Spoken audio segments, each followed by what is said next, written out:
a perfect, almost achingly beautiful late summer morning in early September 2001. A day of seemingly infinite visibility, one man later said, characterized by the rare and exquisite flying conditions airline pilots call severe clear.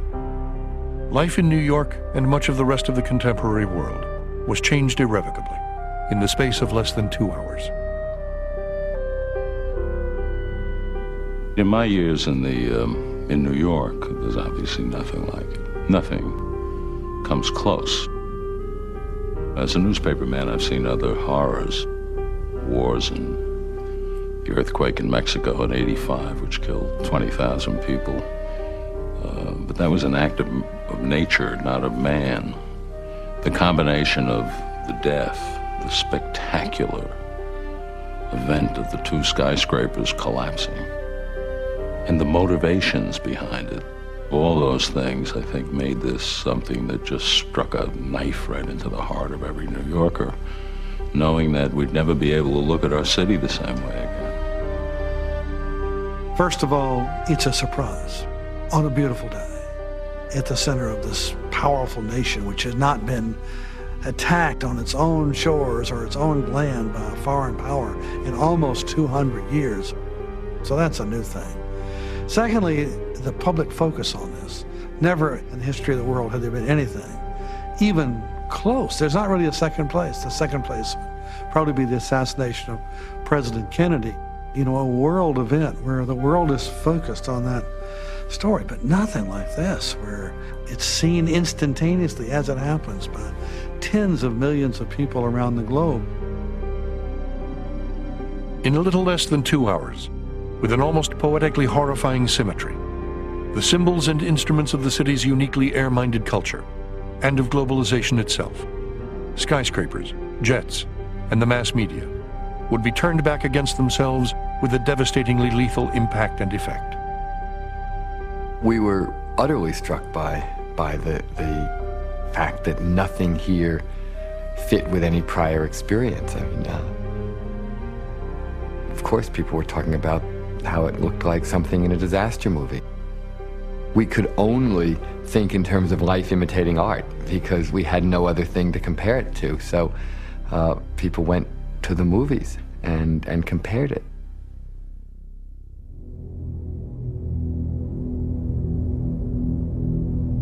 Around 8:45 a.m. on the morning of September 11th, 2001, people along the west side of Manhattan heard the piercing whine of a jet plane moving south down the Hudson. Everything about its trajectory was wrong. Heading south along an airway normally reserved for northbound traffic, it was moving much too fast and much too close to the ground, nearly 500 miles per hour at an altitude of just 900 feet, more than twice the speed permitted for aircraft that low. It took less than 90 seconds for American Airlines Flight 11 to hurtle the entire length of Manhattan Island.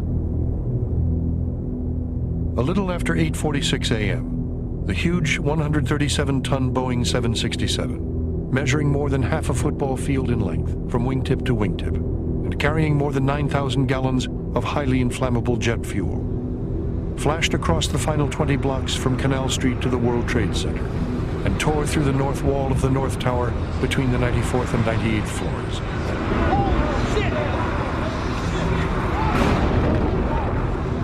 Instantly killing everyone on board and wreaking incomprehensible carnage across 5 full floors of the building. Witnesses on the upper floors of the South Tower were stunned to see a wall of flame burst through the south windows of Tower 1, 130 feet away, followed by a shower of disintegrating desks, files, furniture, computer terminals, airplane parts, and burning bodies. If you were just below where the plane hit, your ceilings fell, you saw the glint of the plane going overhead, there's an overwhelming feeling of terror, and you were probably knocked off your feet. And of course, if you were in the zone itself, you may have died instantly, but even very close, and this is very tragic, very close to the regions of impact, there were people who lived for long minutes as they sought refuge from the building flames, the tremendous heat. A couple of them even were able to phone. And then often in that region, their lives ended quickly in the fire or they chose to leap from the tower. That airplane straddled several floors, and it delivered a hell of a punch. The building swayed. We know that when that punch was delivered, the swaying took the form of waves that ran vertically up and down the building multiple times, sort of echoing up and down the building. And really the incredible thing is, considering the speed with which those airplanes were flying, enormous weight, enormous speed. Rather than decapitating the buildings or pushing them over, the buildings absorbed the impact entirely. They took the hit and they stood. I was heading for the Holland Tunnel, which has a 4-block concourse, if you want to call it, leading to the toll booth. And as I turned into the first of those 4 blocks and I looked up, I said, oh my God, there was a hole in tower number 1. And my first thought was, it can't be a helicopter to Holston Bay. And the second was, my God, it can't be a commercial plane, because they're instructed to fly into the river if they have problems. I knew that.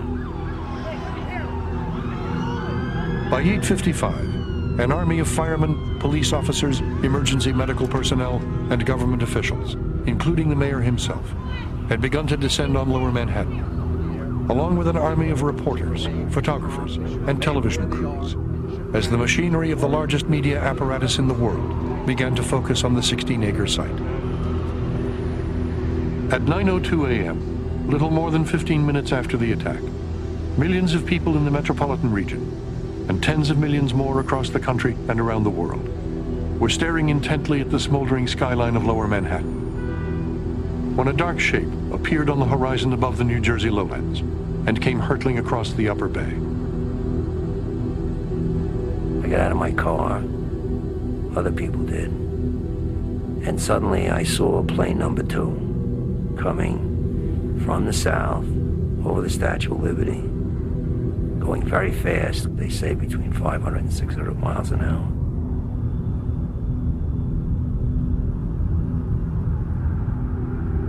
And I saw it smash into the south wall of number 2 in an oblique angle. I saw this big ball of flame, and the nose came out on the north side and the east side. And my first reaction, my God, those poor people above, because they're going to wipe out all the staircases and all the sprinkler systems. That airplane just went sliced right through it.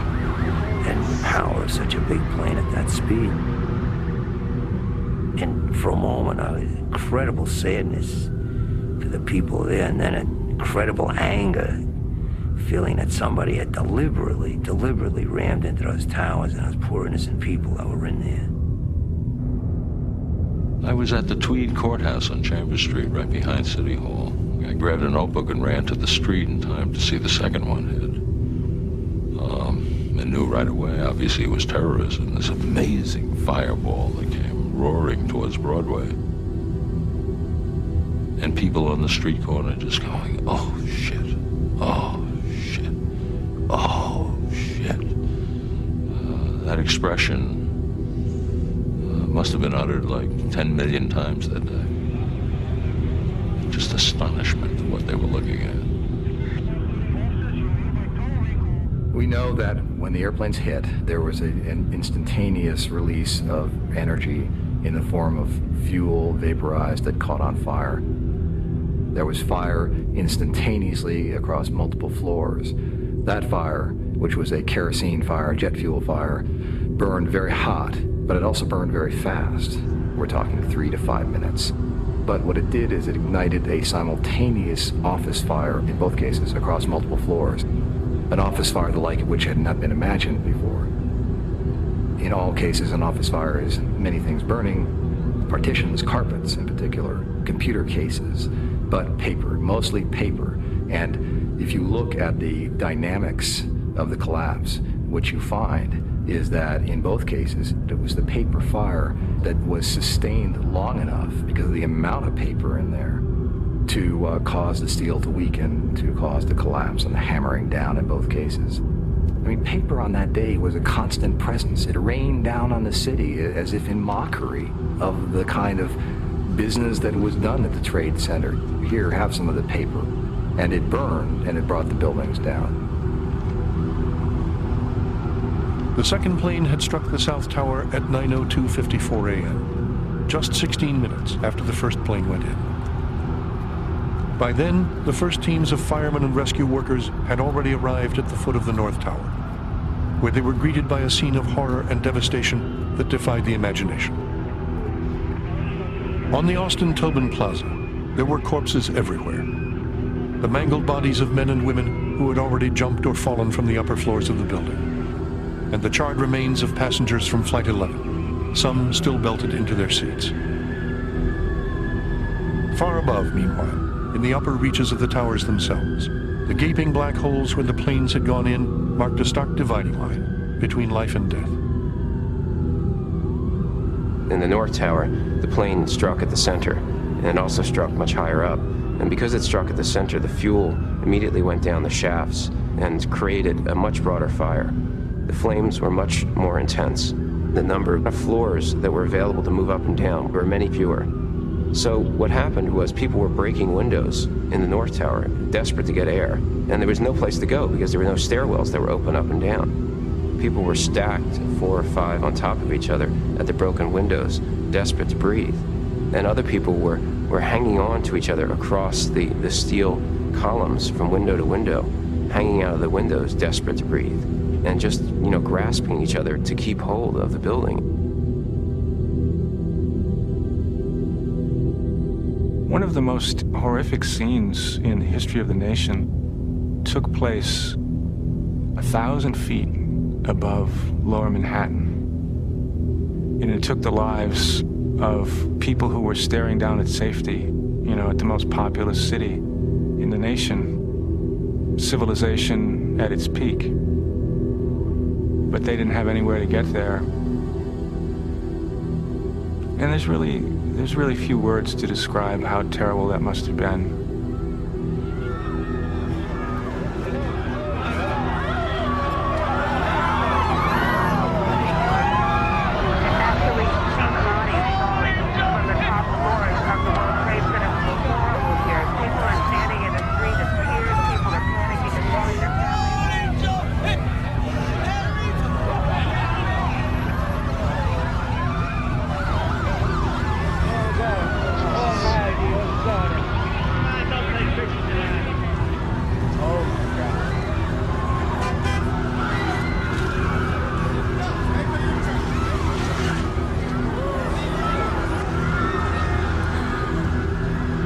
By 9:30, ordinary life had all but ceased across the city, as millions of New Yorkers and hundreds of millions more around the world looked on in shock and disbelief at the nightmarish images unfolding in real time on TV.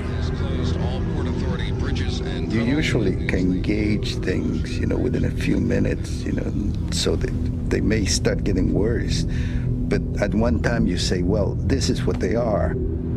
But this was something that started getting worse and worse and worse and worse and worse and worse. At 9:38, word came that terrorists had commandeered a third jetliner and crashed it into the Pentagon, killing everyone on board and 126 people on the ground. And not long after, that a fourth plane had crashed into a hillside in rural Pennsylvania, brought down by some of its own heroic passengers before it could reach its intended target in the nation's capital. What struck me at the time, I think, is the most significant part of that, was when they came on and said that the Federal Aviation Administration ordered all air traffic in the United States to be grounded. I knew that had never happened before.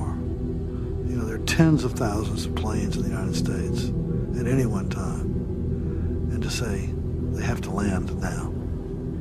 What hit me was that this is really beyond whatever I had thought.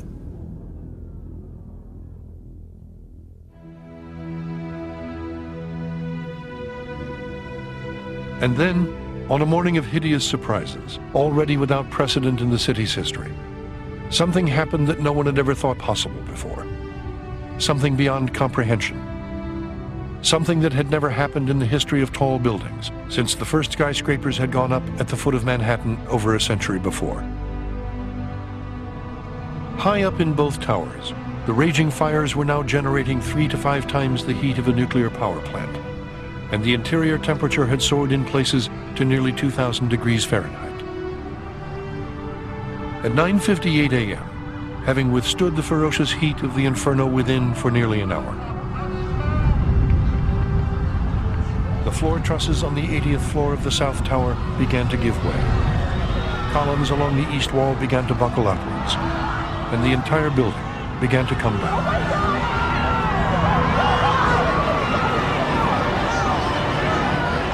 As the quarter-mile-tall structure dissolved into a massive shroud of smoke and dust, thousands of people in the surrounding streets began to cry out in horror and disbelief, then ran for their lives, pursued by an enormous billowing cloud of dust and debris.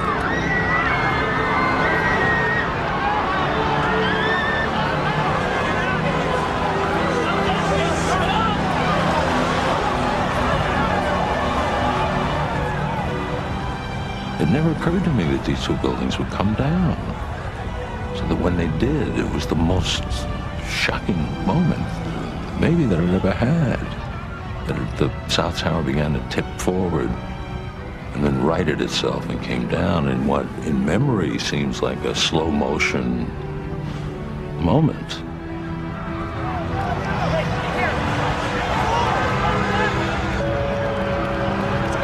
It happened in 10 seconds. 10 seconds. It's a knockout in boxing. The whole thing came down.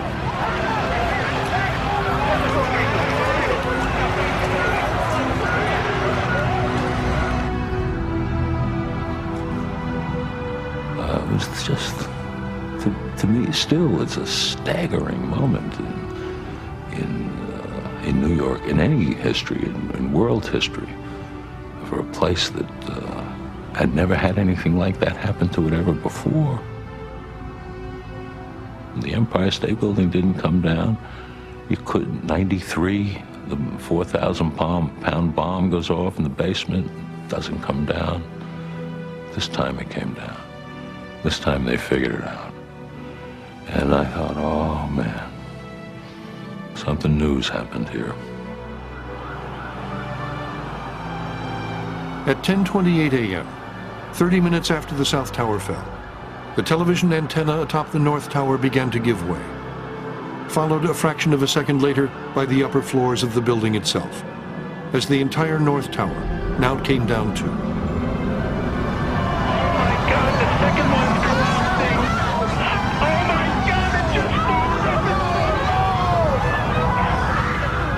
Then there was a release of heat that was off the scale. Fires ignited. Crushing and tearing was going on. And chaos, mostly just chaos, on some mathematical level was happening. You can't even describe it physically because it was too big, too chaotic. It was a cataclysmic release. And it released back into the city in 10 seconds in each case. The surprising thing to me has always been how concentrated it was. They came straight down as if they were aimed directly at their foundations. And of course, anything that was directly underneath no longer existed afterward. The so-called bathtub that ran 6 floors underground below street absorbed the brunt of the energy. Inside that bathtub during those twin 10-second pulses, what was really happening, nobody can even imagine. We know what the results were. The results were, we were grappling with results inside that hole for the following 9 months. We're, in a sense, probably will be grappling with the results for years to come. I was upstate New York when I heard of the towers being destroyed. A side of me was not believing it. It was a very strange blend of feelings. One was the sorrow, the horror at witnessing human life being obliterated for no reason like that. And I felt something beyond words. I felt almost an alive part of me being squeezed to nothing, being extracted, an evisceration almost. It's an interesting question when you saw those 2 giant towers collapse almost cleanly on themselves. Where did they go? I have read in some architecture article that they were made mostly of air. If you consider the space between the solid molecules, the steel, the concrete, the glass, the aluminum, there was a lot of air, it was mostly air actually. And they disappeared, and it's where did they go was part of the disbelief that I was feeling, because how you can make 200,000 tons of steel disappear, it's unbelievable. In the end, the 500,000 tons of concrete, steel, glass, and aluminum in each tower had hurtled to the ground in a virtual freefall, traveling at a speed of 125 miles an hour. Shock waves from the twin impacts were picked up more than 40 miles away by seismic instruments used for monitoring earthquakes. The immense columns of rubble and dust drifting away from ground zero could be clearly seen from outer space. I have to tell you, I didn't know whether the buildings were empty or whether there were tens of thousands of people in them. I just had no idea, and I was totally devastated by the fact that all those people were in there, and this building that I had designed was perhaps falling on them.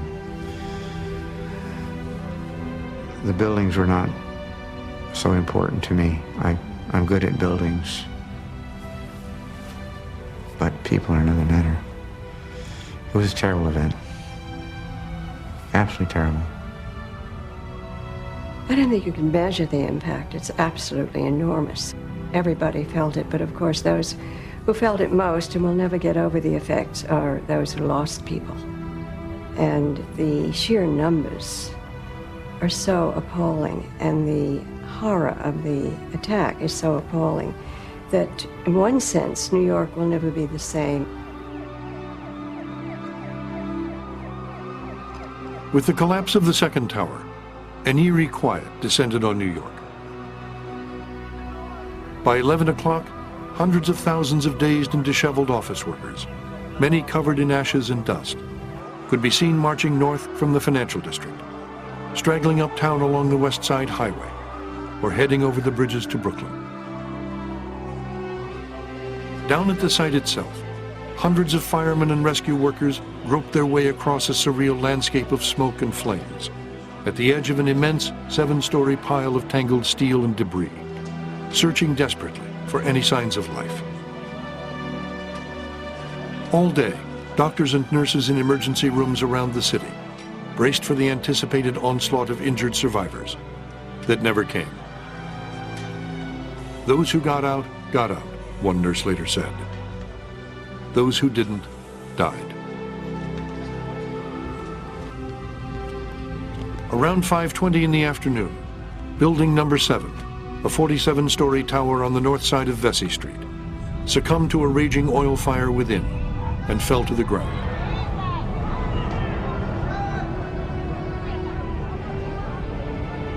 One of the surprising things, you could call it almost a sad poetic justice, is that the only buildings that were completely destroyed by this collapse were the buildings that carried the Trade Center label, buildings 1 through 7. No other buildings, with the exception of the small Orthodox church there that dissolved, were destroyed. And every building that carried the label died.